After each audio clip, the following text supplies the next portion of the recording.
वेणी घेतली आहे। आपल्याला ही गंगावेणी मध्ये रबर लावला आहे। हे रबर आपल्याला पोनी टाकून घ्यायचं आहे।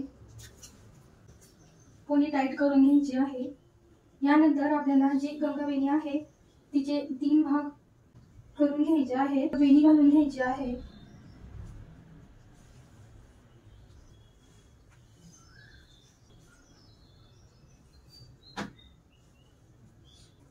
वेणी तयार करून घेतली आहे। रबर लावून घेऊया। आता आपल्याला वेणी टर्न करायची आहे। यू पिन लावून घेऊया। टर्न करून यू पिन लावून घेऊया। यू पिन लावत जायची आहे। छोट्या केसांमध्ये सुद्धा तुम्ही अशा प्रकारे जुड्या तयार करू शकता। ही रोज लावून घेणार आहोत। बघा, सुंदर अशी हेअरस्टाईल तयार झाली आहे।